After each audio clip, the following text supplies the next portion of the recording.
Hey, welcome back to this month's episode of B2B Outbound. This month, I'm joined with the wonderful Kenny Anderson, Chief Commercial Officer, over with me here at Punch. But more importantly, I am absolutely delighted to welcome the one and only Sangram Vajre. Sangram is the co-founder and CEO at GTM Partners, GTM Partners.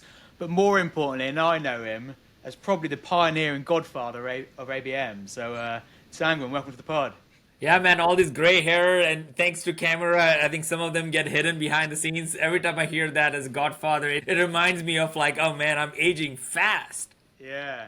I look, when we first met, I think I had hair. So, we're all looking fine. 2018-19 is when we first came across you and met you over in Boston. You've had a pretty amazing entrepreneurial journey so far. I think you summed it up quite nicely in a LinkedIn post recently, actually. But for everyone who doesn't know, tell us where have you been, where have you come from, and what you're up to.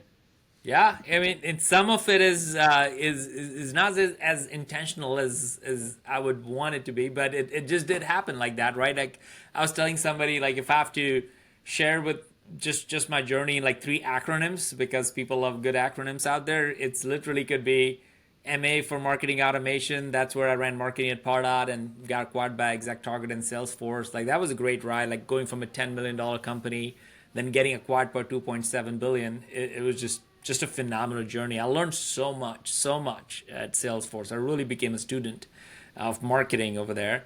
And then after that, started a company called Terminus, which was really because of a problem that I saw where I felt like I was getting moved more and more into this coin operated lead machine. It's like, give me leads, give me leads. Like that's all I thought everybody thought about as a CMO or a marketer. So I thought I needed to change the dynamics. That's really where, Chris, to your point, launching into ABM, and that became a thing, and I'm so grateful for that.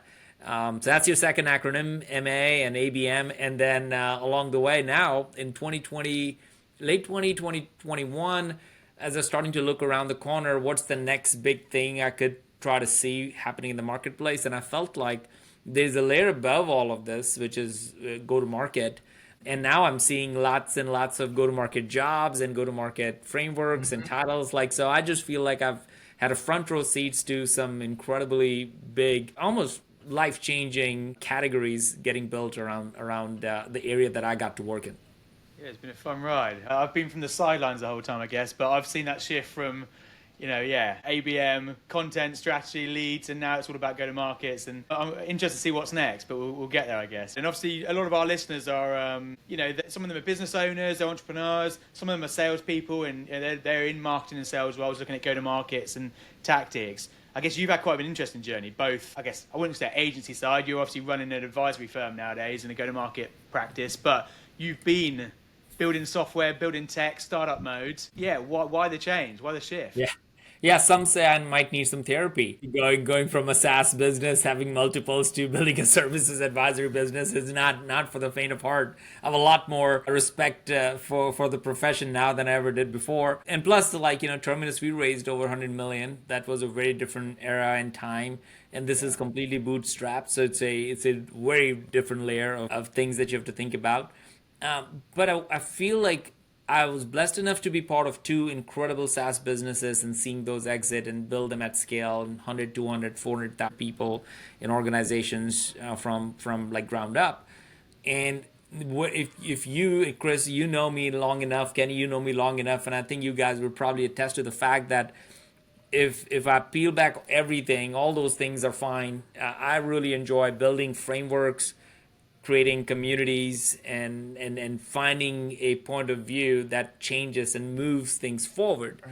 And if I look back, that's what ABM to me was, just helping people think about certain things differently and seeing if there is a way to to using the one word that's right behind you, punch above my own weight class, and try to see if there is a way to look at things differently. And I feel like I just had a unique or maybe simplified way of looking at certain things, and that has given me a good advantage on putting certain things on the map. So I just enjoyed that part. So I feel like for the next decade of my life, when I was looking at it and saying, what do I want to do? I feel like I want to build new frameworks. I want to build new ways companies can more efficiently go to market. And quite frankly, I'll be honest, I'm glad I'm not building a SaaS company, because right now we can sell 10,000 a month, 50,000, $100,000 advisory work.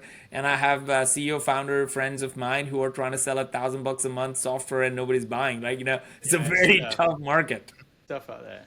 Yeah. And do you, Yeah. it's interesting. You talked about a little bit about building communities, building motions, building, because I think you did that pretty well at Terminus. So is that something you see that's going to, moving forward, go to GTM partners and kind of Yeah. building GTM as to Yeah. what ABM was and is? Is that the plan? Yeah, well, for the last 2.5, 3 years, and Kenny, you have been to some of them. Like, we have done over 20 roadshows in several different cities, and just teaching and taking the gospel of go to market and getting people. I feel like that's the best way to get market feedback, Yeah. and learning and growing together. And when you spend about 4 hours with people sharing and almost having a therapy session, if you will, of what's challenging and Yeah. how It's a to great way to solve. describe it, actually. Yeah, right. Like, Kenny, you've been a couple, and you probably felt that, where nobody's walking out being outsmart, right? Like, that's not the goal. The goal is like, man, we're in this all together. We don't have the answers to all the problems, but right. yeah, we have. But if we can name the problem, we are already halfway through the first ring, and then when we see others have it, I think we can empathize a little bit better and just recognize, okay, we are in this together and we're solving for something bigger. Yeah. Nice. Yeah, the empathy part of it's interesting because, I mean, I always come away from, interacting with your groups, with GTM partners, whether it be roadshows or, I mean, I always learn things, but a lot of times what I find just as valuable is coming away with validation of the problem or the frustration that I'm having. It's all right, well, they're dealing with it too. Maybe we can try to solve this together. Yeah, and what other part on that one, Kenny and Chris, you probably would gather from all of this is, I think that the area that has been most eye-opening for me personally has been that, because we do a lot of advisory with $10 million companies and also with 50 to $100 million companies, and my hypothesis was that, well, the problems are probably going to be very different, and you're looking at it because Terminus obviously grew from 5, 15, 20, 25, 50 and more, but I didn't get to do the 50 to 100 part at like in terms of building, and I thought the problems were a little bit different. And the funny part is that as we're doing all this advisory, these problems are literally the same problems. The scale and magnitude is a little bit different, but the problems are very similar once you cross the 10 million mark or 15 million mark as a business. And you're looking for primarily a few things. One, you have to answer questions like who owns go-to-market. You have to be very, very clear about that. You have to understand that go-to-market is a transformational process and not just one and done thing. That business transformation happens in teams and not individuals. Because if you could fix marketing and that will fix go-to-market, you would have done it. Like, we wouldn't be on this podcast at all, right? Like, so there are all these forever truths around go-to-market that has come to life, and we are building our whole manifesto and work around these truths. While everybody's talking about what's changing, we're talking about what's not changing and fix those things. Yeah, that's Yeah. interesting. And it's funny, something you just mentioned, which said, it doesn't change much whether you're agency side or, advisory side or even a software business. One of my questions was going to be is, do you think you've got a unique perspective of what businesses need or GDM teams need because you've, not just built a company, but you've been software side and you've been marketing side? Yeah. What's exciting and interesting, and what our experience has been really interesting about this thing is, our best clients are the ones that are either first-time go-to-market leaders or first-time CEOs who are hungry to, like, all right, I don't know enough, and they come with that humility in it.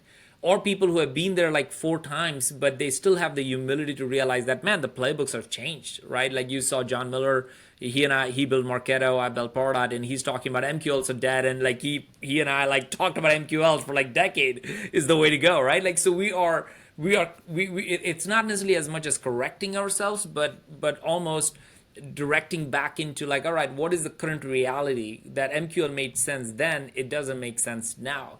And to humble ourselves to realize the playbooks that worked then are not going to work now. Some of them, especially the ones that were created in that era, those are our best ones. The one that we run away from is when the CEO or the go-to-market, like, well, I've done that, I know it all. And we're like, all right, well, if you know it all, we have no place to help you. We actually a bad fit. You say that, and I think you personally, but also you and the creative collective of ABM and go-to-market motions. We've done a lot of work, but Kenny and I had a pitch not so long ago, and head of marketing. The brief was, "Can you get me more MQLs?" And I try to frame it of what you're doing with them, and she didn't care. She's like, my job is to get as many as I can. I'm like, it's people are still stuck in some businesses. And that's the Chris, I'm so glad you brought that up, and sorry to interject there, because that's the problem we're trying to solve right now. And I still wear this t-shirt, and Kenny has seen this, where I literally wear this every day, like to remind myself, like at work, is that you don't have a truly marketing problem, because if you did and if you could fix it, you would have done it. You don't have a sales problem, you don't have a customer success. What you really have, and we have to get a grip around that, is that you have a go-to-market problem, a business problem. And sometimes the answer could come from somewhere else. We had a client that we were doing some advisory work with, and all of it always happens in teams. We're not doing individual coaching, right? Like, it's a team. You got to have marketing, sales, CS all in the same room, even if you're talking about ICP. As a matter of fact, I should correct myself, especially if you're talking about ICP, because the marketing got to feel like they can go after the market that has been assigned, and the CEO is in the room. The sales should feel very confident that when marketing gives me a lead or an account in that I'm going to go all over that. The customer success team should feel like they're not going to give me a bad fit customers. I'm going to go all in to support it, because normally all of this conversation happens on the back end, not on the front end. So when these conversations, like you were talking about, happen in the front end, and the reason I jumped in is that all departments in businesses where individual teams have goals that are independent of the business goals, go-to-market is broken. That's a telltale sign of just red flags all over the place that this is not going to end well. And that's an example of that. I think you've made some other bold claims in terms of, traditional marketing's dying, or old playbooks are dying. What's some, a new effective go-to-market play? What does that look like? What's some actual strategies around that, or actually some real life examples? Yeah, well, one of the things we invented in the last 3 years, 4 years, that we have tried to go out there is the operating system, the 8-question go-to-market operating system. And what I've learned through that, Chris, is that for longest time, we were actually asking the wrong questions. I personally was asking a really horrible question, which is like, where can you grow? On the surface, that sounds like a smart and a good question, but the reality is that, well, I can have a laundromat service, or I could have a car wash, and I could grow in many different areas. If I just want to make a buck, I can do so many different things. A better question is, and that's what the operating system is intentionally designed to ask questions like, where can you grow the most, that had the highest profit margin, and that can actually serve your customers better. That level of intentionality is all the difference. Now you can have a constructive debate at the executive level when you add that layer of filter. Another one, like the bad question, would be like, well, what's your point of view? Great question. It sounds on surface, it's a false positive, because what if everybody has the same point of view? The question is, what is your differentiated point of view that makes your business tick and your customers wants to do more business with you? Or which go-to-market motion should we use? Again, sounds like a great question to ask, but the better question to ask is, which go-to-market motions can get you to your revenue goal faster? So this level of intentionality is what the operating system is designed. So all the old playbooks were based on a superficial set of questions around, where can you grow? Can we give you more? That's why the more MQLs make sense. That's why sales makes sense. That's why marketing makes sense. But the real question really comes in, where can you grow the most? When you add that intentionality, it goes really, really well. And do you find, I know we're going off a little bit, do you find that can only be directed from exec level? Or can our heads of sales and sales leaders and marketing leaders even at that level to make that decision? Well, that's exactly why we centered this whole idea around that the CEO has to be in the room and has to own go-to-market.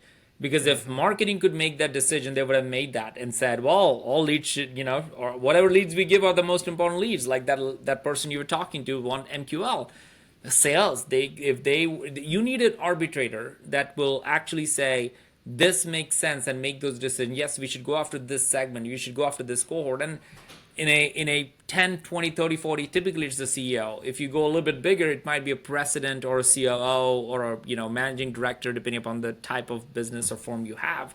But that's the individual has to be able to make go-to-market decisions. So I think, Kenny, you probably have heard me say this before, where when we wrote the book Move, that really led to this whole idea and research.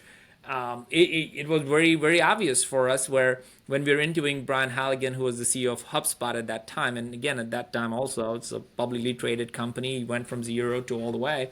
And one of the interview questions that I had for writing this book was who owns go-to-market? And I thought it was a simple, almost like an easy question, almost a low-hanging fruit to kind of get the conversation started. And I'm like, come on, Brian, you're the CEO of like a publicly traded company with 100,000. I mean, I understand if you're saying it buck stops at you, but you can't possibly own go-to-market, right? He said, Sangram, you have no idea then what I'm talking about. And he broke it down for me and he said, you make hundreds of go-to-market decisions every week.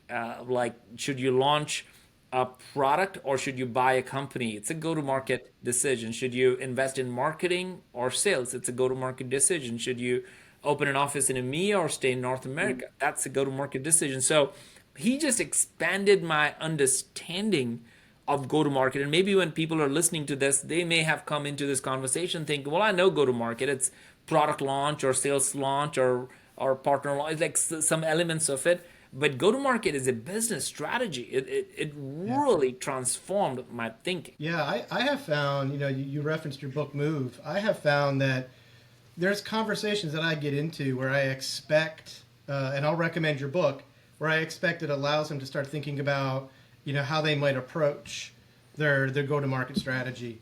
Where in reality, it ends up being just kind of educational as to what it is. Yeah. So I'm actually interested when you talked about some of those conversations that you get into, and maybe this is more of a go-to-market or GTM awareness question. How often are you now getting into conversations where they're seeking your guidance on, all right, I understand go-to-market, I just don't understand necessarily how to navigate it or implement it or approach it, versus just kind of educating them on go-to-market and that it's a business strategy that knocks down the silos?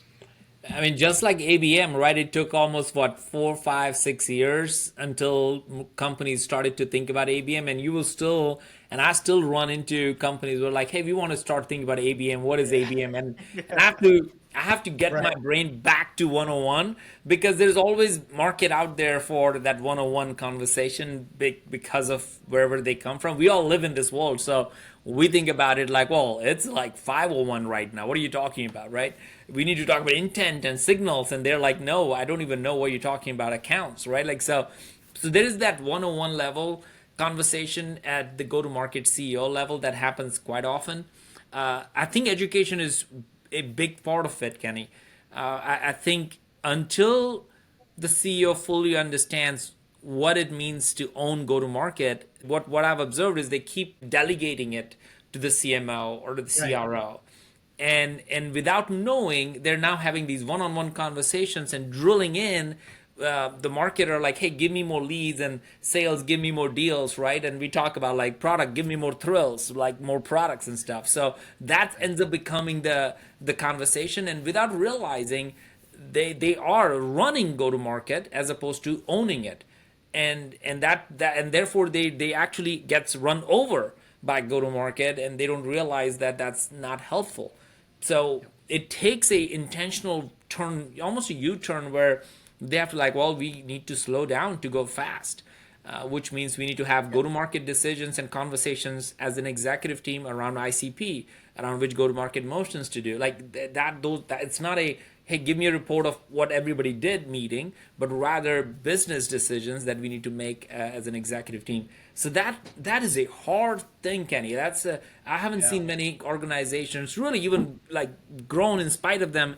We all have those organizations, like just right time, right process, and you just say, man, if you just turn this slightly to the left, man, you would be like running at it, right?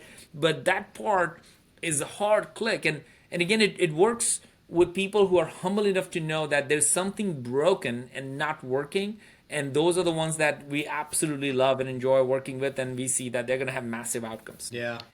It's interesting because I think The challenge is, and you've obviously seen it, because I think you referenced it recently, Sangram, is you're saying slow down, don't go fast, whereas you mentioned at the start of this call, you'd hate being a software company right now. It's grow at all costs, more leads, more MQLs, VC backed. And I think you mentioned really interestingly a data point that you shared about ROI expectations from a technology sale. It's not 6 months anymore, it's now 3 months, and it's getting quicker and quicker. People want to see quick, what's the value? Am I getting a return on this? If not, I'm going to move to a different provider. How do software companies cope nowadays? Yeah. Well, we've been writing about this, and one of the big research we're going to put out there is this whole idea of rise of service as a software, as opposed to the SaaS software as a service. We imagine and we predict that in the next 6 to 12 months, all these big SaaS companies that have 100,000 plus deals, they're going to have a hard time selling it. Instead, agencies like yourself and others who would say, you know what, we are ABM experts, let's say, or demand gen experts, and we know how to do this. Companies would actually come to you and say, I don't care what software you use, what data platform do you use, what tech do you use, I don't care. That's on the back end. You figure out, that's your job. It's changing so fast that I can't keep up with it. You need to go keep up with that stuff. Yeah. And AI hasn't really accelerated that in many ways. So they're going to stop paying 100,000 to a software, because think about it. What's happening today? Somebody says, I want a $100,000 ABM platform. Let's just use that as an example. And that platform, I need 2 people internally to be trained on it. So now I'm spending another $500,000 to get people on it. And then I might need a services company to support them. And in that case, I don't know if I'm going to still use it because they're doing 80 other things at the same time. And then hopefully at the end of the year, I'll see some return on my investment. That's $1 million investment in something that you really don't know what's going to happen. And they require more than one tools, not one tool won't do it. Instead, now flip it and say, hey, I need a service that actually delivers on these, that target these ICPs, that provides intentional outcome on these specific point of view. And then we are going to measure you guys on performance, but not necessarily performance in terms of leads, but performance on campaigns and programs that we want to execute. I just want somebody to execute on it and want to give reports to me of what's happening. I would rather pay you $10,000 a month or $20,000 a month to know that it's going to be performed by experts who are going to constantly be looking at tools that work and discard the tools that not work. Why would I now sign up for a 3-year contract or 2-year contract with an individual software provider that tomorrow there could be a new software that 10 times better than that and cheaper? So it is going to rock the world of, and I don't think most SaaS companies are even thinking about that. And so that's why I'm happy I'm not in that boat right now. Nothing against anybody, but it's not the same world in which we build Pardot and Terminus at. Yeah, I agree. It's interesting. I haven't heard that actually. So that's a super interesting take on it, I think. And actually, I think some of the big players out there, Terminus being one of them, funny enough, are, they're going to a monthly subscription model. You don't have to sign up for 12-month contract. You don't have to time for 3 years. They're getting wise to it. That actually people aren't going to commit to a 12, 3-year sales cycle. Yeah, and if you look at what Terminus, first it got acquired by a PE firm, and now it got acquired by an agency, Demand Science. Right? Like, so you already can see the shift actually practically happening. I never ever thought that I'm building a software company to be acquired by an agency. Like, that's not what you dream of. But that's what happened. But thankfully, we had an amazing PE outcome. So I was able to cash out on a few items because it wouldn't have happened otherwise. But, that's the reality of it. So what I'm talking about is not a theory or not pontificating into some ecosphere like, hey, I wonder. No. It's actually practically happening as we speak, and companies that can get behind it, they're going to be fine. I think it's the best time to be running an agency right now. I really, really do believe, like, for fractionals, agency owners, this is like the best time there ever was before. Yeah, it's good. I agree. Look, I love it. I've never been tech side though, to be fair, but I wouldn't do anything else. I absolutely love it. You obviously had the joys of being both sides. For anyone growing a business, what's the key differences? Actually, the growth of those companies. Well, in all of these, a few things have been still true, right? One is they're all about movements. Like, everything that I've built around has always somehow created or is part of a movement. You think about marketing automation, ABM and GTM, they probably will end up being the last 2 decades of the biggest transformations that have happened. And then there might be more speed up transformations that happen in our space, but I think those were movements, right? Like, and I'm a big fan of the idea of spend a decade on anything that's worth more than days. So I feel like I love to spend decade on a thing. So I look at ABM, spend a decade on it, and now I'm going to spend a decade on go to market. It's here to stay, and I'm going to stay with it. And AI and all of these things are going to help accelerate a lot of this stuff.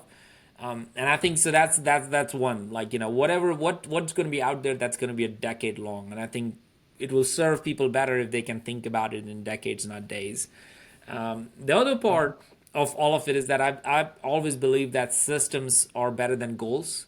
So, James Clear, this is one of my favorite quotes that he has said in his book, Atomic Habits. It's one of my favorite books, and he talks about that people don't rise to the level of their goals; they fall to the level of their systems. Interesting. And if you think about it, each one of us have the same exact goal. We want to be healthy, happy, stronger, better, family, all that stuff. Every business has the same goals. They want to be profitable, make better, more money, and have more employees, like all of those things. But only a few are able to do it. And the difference really is that it's not a goal that's different. Goal is the same. That's why the gym membership is skyrocketing in January. We all have the same goals, and we all want to go get there. And then 2 weeks later, only 1% of them stay. And the difference between the people in businesses equally is the system. Like, what system are you implementing to be accountable to that? And that's why we love the go-to-market operating system as a phrase, because it's the idea is that it doesn't matter what system you use, but you got to use one, and you got to be accountable to one, and you got to stick to one so you can see some outcome with it. If you don't have a system and just have these artificial goals like the MQL goal that you're talking about that someone said, well, they're going to come and go, and jobs are going to come and go, and it's never going to get you somewhere. But the question really is, can you implement a system? So if you can have a decade-long thinking around whatever you work on, and you can start thinking about systems that you can implement to be accountable for it, I feel that you'll have a much richer and fulfilled life, regardless of you're building an agency or a SaaS business or like a fruit shop. It doesn't really matter. Yeah. And would you put that system and that long-term view down to the success of the growth of Terminus and growth of the GTM Partners? Yeah, I would 100%, right? Even like when the Pardot acquisition happened with Salesforce, a lot of people jumped ship and they said, "Hey, we're done. Like, awesome. We're a small company. People, we love entrepreneurship and we want to go and do other thing." I actually stayed at Salesforce for a couple of years because I wanted to learn. I looked at that as a mini MBA, or almost a PhD in 2 years, because I was able to see how Mark Benioff thinks. I saw how a single statement can turn into a movement out there, right? And that's really what really accelerated my thinking, even with Terminus, when we didn't really have much funding or anything. We talk like we had everything.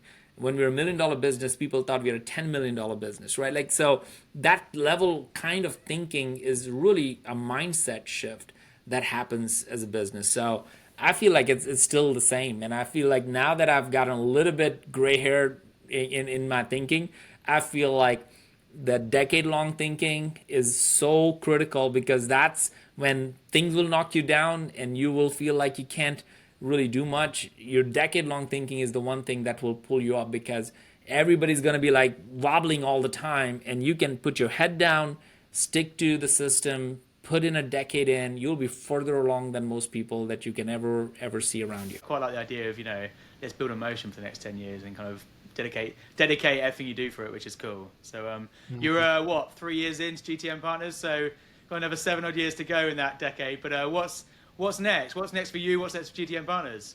Yeah, we're very excited about the operating system is starting to take hold in a big way. It was so interesting. There are I didn't realize it 2 weeks ago, we found out that, and we started to put out there, is that there are 70,000 people who have taken our courses and framework. Wow. 70,000. And I was like, what? I have no idea. Like, it was just insane, because I never really looked at it. We were just in and that includes both ABM and GTM, almost half and half, because GTM has just accelerated much faster. So both of these are my LinkedIn courses that we have done. There are like 70,000 people who have gone through that. And GTM Monday is now about 175,000 people who read it. So we feel like we got a huge reach around it. And so for 2025, our goal is to get 100,000 companies certified on go-to-market operating system.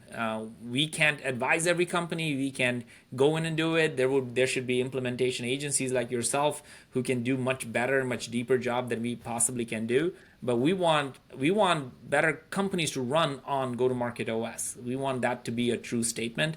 Somebody explained to me the other day, like, hey, you guys, and there's EOS, if you guys have heard about EOS, right? Yeah. And they talk about EOS is all about the like, I actually wrote it down. Yeah, they said, well, EOS is really about the why and the what you want to do, and the GTM OS is about the how and the when.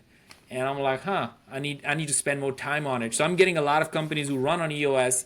They're saying, well, we now know the vision and then some core areas, but we don't know how to make money. Nobody's teaching us that. And that's what GTM OS really is all about. So we want over 100,000 companies in the next few years to run on GTM to grow their business. And I think our frameworks allow to do that. Yeah. Cool. Well, and companies sorry, Chris, the companies that are coming out of that EOS mindset, to your point around systems, are really primed and ready for the how and when. So yeah, that makes a ton of sense. Yeah, and I think you're good. You're right. Fair enough. We built our framework on EOS as a business when we started out, because it was how you bring some sort of structure to the business to kind of understand what it is we're doing, how we're going to do it, who's accountable for what, and grow from there. But you're right.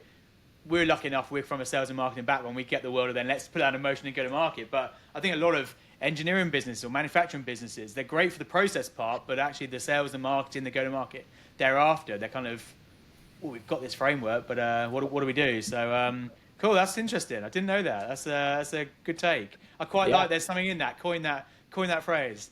Yeah, right. Well, we'll focus on that. That's my focus for 2025. Just one thing is more than enough to focus on. I think that's the other part I've learned is you can't do 20 things and be really, really great at it. And we all know that intuitively, but we are just creatures of habit, and we love shiny new objects. So my big effort is going to be staying focused on this idea of EOS and GTM OS. There's a lot of, in similar organizations, the CEO is involved, the facilitation is there. This is all, you all know that's exactly how it works. And then, and the best part is we don't want to do implementation. We want to transform the thinking and have implementers like yourself go in and actually execute it and have a much deeper relationship with them. So I think that's what our goal is going to be this year to figure out. Sounds good. Appreciate your time, Sangram. I know you got a hard stop and you're a busy guy, but thank you so much for coming on. Obviously, massively appreciate it, and good to catch up as always. Where can, obviously, you mentioned GTM Mondays, obviously your newsletter, but where can people find you if they want to hear out more? Yeah, they can check out GTM Partners if they want to get their organization certified.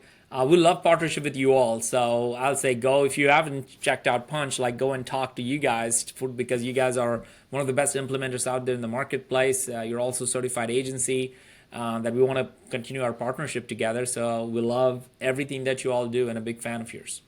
No, cool. Appreciate it. Likewise. So thanks for coming on, and we'll catch up soon. All right. Yep.